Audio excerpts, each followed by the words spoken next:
And we're off to our next amazing talk. Manuela Capraro, she's the head core of missions of WAGGGS. She's traveled here today from Brussels.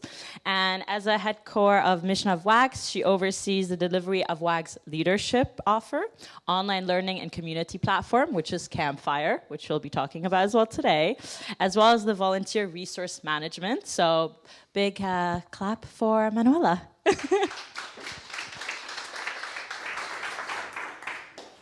Hello, everyone. I'm Manuela, clearly.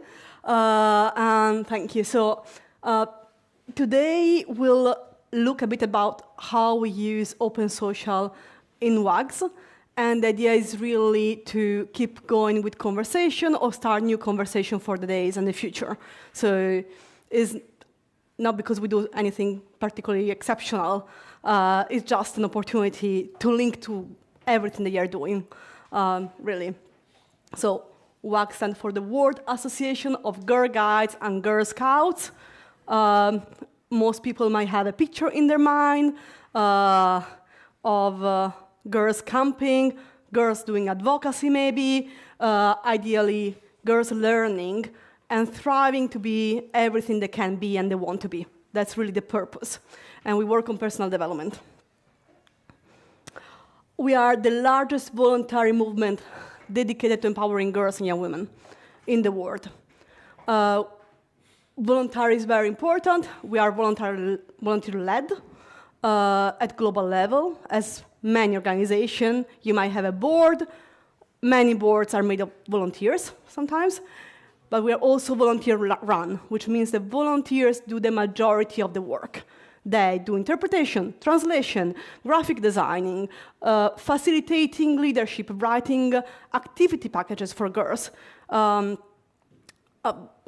capacity building. They really do the majority of the work in WAGGGS and also grassroots level in many member organizations. We have 8.8 members. Just to be clear, those are not our members or the members of our member organization. We are an umbrella organization. We are in 152 countries for overall 194 member organizations. So our main customers, if we want to look at it like that, are our member organizations and our component association, right? And they have members.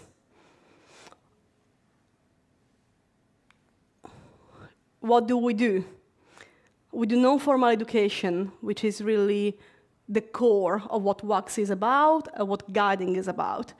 It's providing a safe space for girls to be whatever they want to be. We do leadership development, provide opportunities to practice leadership. It's not about role, it's about having opportunities to try. We have subject-focused educational programs, mainly on topics that affect girls more than everyone else, or more. Body confidence. We have programs about menstrual hygiene, about climate change. Depends, right? Girl-led advocacy, supporting girls to have their voice heard, and capacity strengthening with our member organizations. So this is what we can cover today. WAGGGS as a context. It does impact, of course, how we use the platform. We are a team of 3. With me, Robin from Australia, that, of course, couldn't be here because she lives in Australia, right? And Silvana, who is there. And we have also, at the moment, I think, 4 volunteers looking to getting that volunteers team bigger. And we'll look a bit about how we use Campfire. And we'll use slide a bit just to see how you use open social and if there is any connection that comes up for future conversation. And then I have to admit, it was quite difficult to decide exactly what to focus on. So you will be able to decide one of 4 main topics. either way how we use open social for volunteers engagement and people management, or how we work with our member organizations and create a business-to-business, peer-to-peer space to collaborate between organizations and organization profiles. We have a very quite big, large-scale online learning program about leadership, 500 participants over 6 months. We had a lot of learning through that, so that could be quite interesting. And now we are already using Open Social to have a hybrid event with our General Assembly that is happening in July in Cyprus. So you'll be able to decide, and then we can look at future plan and investments. A couple of years ago, with a soft launch, and the official launch was just a bit over 1 year ago. So overall, it's quite recent. We welcome our, what we call a more representative, which is kind of you could vaguely relate that to the Ministry of Foreign Affairs for our member organizations, right? The people in charge of the international aspect of guiding. And those that have a say in the governance somehow can influence the governance of WAGGGS too. The volunteer network, as I was saying, we work a lot with volunteers, so we manage a lot of people using Open Social, and anyone who has an activity to do on the platform. So participants of program, participants of large-scale events. That's a nice way to tell the majority of the 8 million members that the platform is not directly for them, right? We don't have girls on the platform, and we don't have locked-in leaders of girls. It's really about the national level. It's a space for associations, so they can connect, share good practices, strengthen each other's capacity, and learn from each other. It's a space for staff and volunteers, so they can apply to volunteer opportunities on the platform. They can do courses. We use the platform to pre-train and select volunteers for positions. And again, key events. And then we also use the part for not logged-in users to provide learning for leaders of girls. Of course, it cannot be with courses, it's with books. Yeah. This is a bit our membership, this is logged-in members. And you can see the growth. Around July up to October, there is a big jump there, and that's mainly our Juliet Law Seminar, our flagship leadership event, as well as Campfire just taken off, right? And people starting to know it and wanting to use it. And then the other big jump that you can see is January, February, March. And that is when we moved all our volunteers from another platform that we were using before onto Open Social.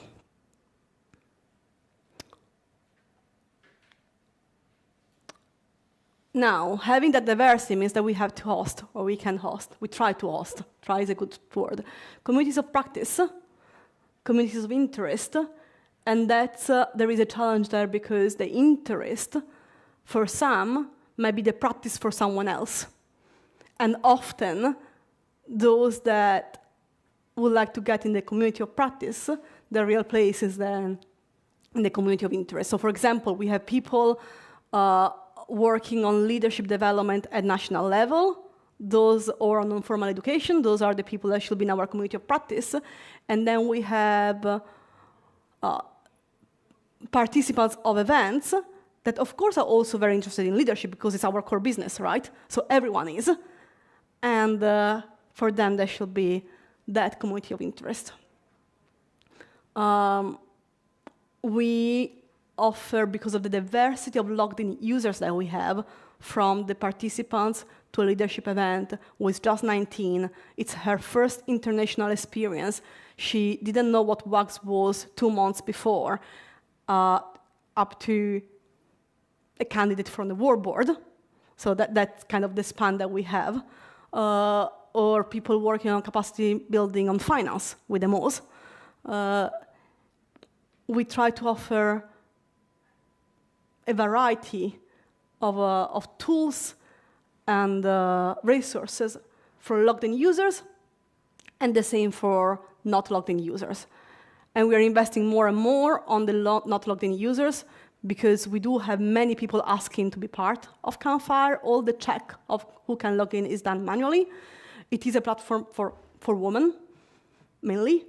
Not only for women, but that's the majority, and we need to be very careful with who gets in. Also because we have enabled private messaging and private emails, which means that it opens, the risk is higher. And we did have people pretending to be who they were not to be already, trying to get in. So we checked names one by one. You can imagine the work that Silvana does. And so we want to really increase the offer for not logged in users. So there is no need to be logged in to have access to the majority of learning resources. To support all of that, we are 5 site managers, 36 content managers, 97 content creators. We created a new role, so we have custom roles. And the difference between content managers and content creators is that content managers can modify other people's content, and content creators cannot. The overwhelming majority of them are volunteers. And they might volunteer on the platform for a specific project. So they get in, we train them. For some of them, it's very natural. We had volunteers that picked up courses like much easier than what I did. And we had other volunteers, members of staff, they're like, I can't understand how to save this thing. Right? And then they move on to a next volunteering role. And my user might not use at that level Campfire any longer, right? So we had people modifying other people's content by accident, and that's why we created the role. And we have 48 WAGGGS events volunteers, which means there are people supporting with the logistics, supporting with uploading material, sometimes talking, deciding with us and with the project manager the shape of the page on Campfire for the target. And we will use multiple curators, especially in collaboration with member organizations. And we're very happy that feature is there. That's very useful. So that's a bit for the context. Do you have any questions so far?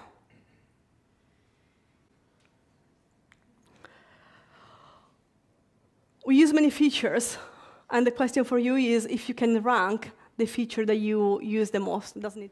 And this is a bit of the list of what we use. So, I mentioned that we could dive in 4 things, in one of the 4 things, clearly. If you have any question to be able to decide where you want to lead the conversation toward, please ask. Otherwise, please lead me where you want to go. Okay, so I think it's going to be volunteers engagement and people management. Yes, as I was saying before, we can do what we do thanks to volunteers. And historically, guiding and scouting has been a volunteer-run and led movement. It's more than 1 century.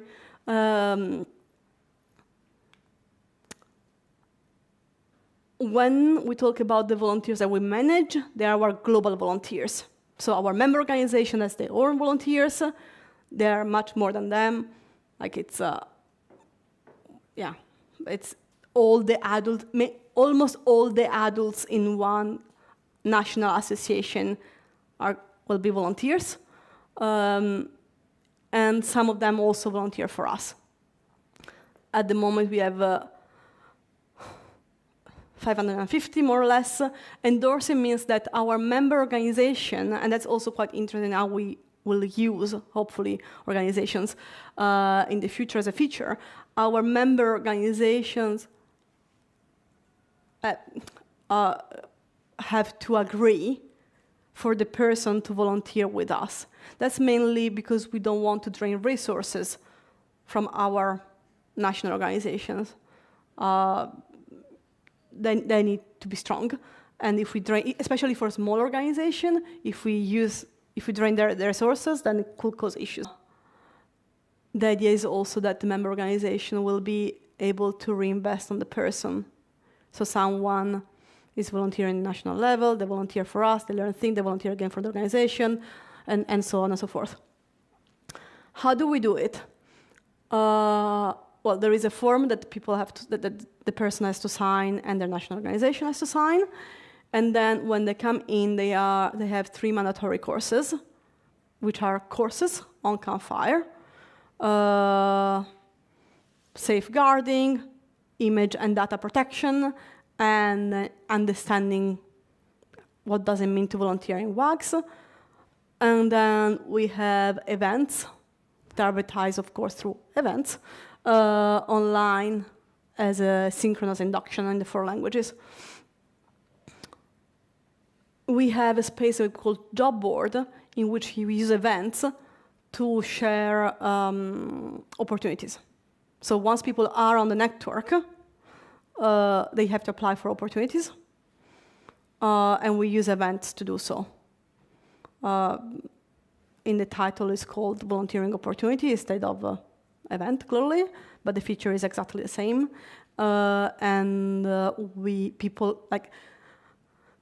The person that advertised the opportunity can decide if participants can see who other participants are or not. So if applicants can see who the other applicants are. And these enable us to know how many people applied for given opportunities, where they are from, ideally collating those data, checking for diversity and equity and inclusion. Being, again, a global movement, it's quite important that everyone has an opportunity and everyone is represented. And it's also help the volunteers management team to track for proper processes. So can you have the person who need the volunteers engagement team, and they are site managers on Campfire too.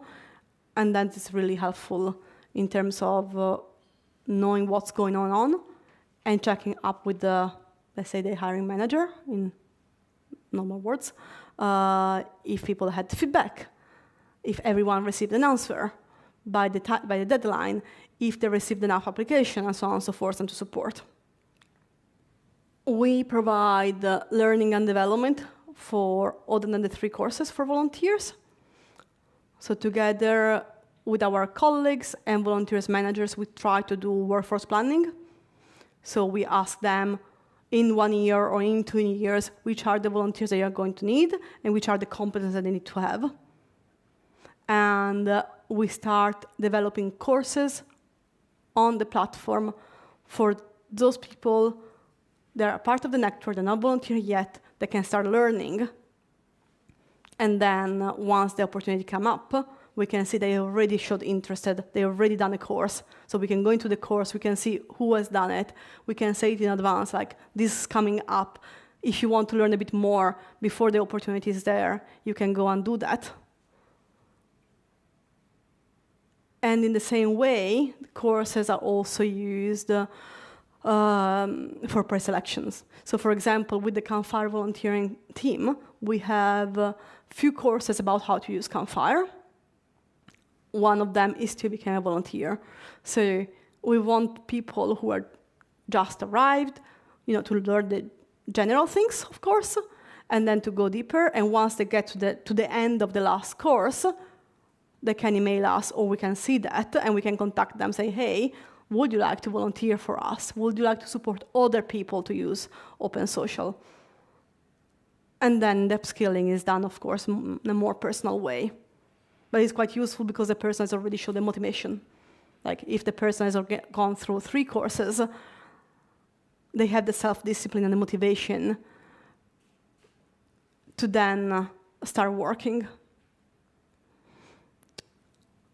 And that's something that has been done also with other volunteers and other groups of volunteers. We want to test the organizations for a very large group of volunteers, our biggest group in capacity building, and that will help with the tagging and making sure they can see content that is directed to them in their role in a more automated way. And we want to use organizations so that our member organization can see what their members are doing. Are they learning? Are they taking part in 2 events? Are they applying to any volunteering role? And that's really helpful because the member organization can then support the volunteer and can recognize what they're doing. And also because they really want to know. Any question? Yeah, we don't have a CRM. If we had the CRM, it will certainly be integrated with that. And here's the job board. So we intentionally decided not to have a group for all the 500 and something volunteers because we don't have capacity to community manage that group. If we had capacity, we will certainly do that. It will be very important, but we have not. We do have groups for all managers of volunteers, and that's also quite important not to work in silos across the organization, so they can share what they're doing, they can feel more connected with the organization. But there was a conscious decision, and people can, as you see, can learn more or apply directly once they're on the platform. So that's all. Thank you so much. Big clap. Thank you.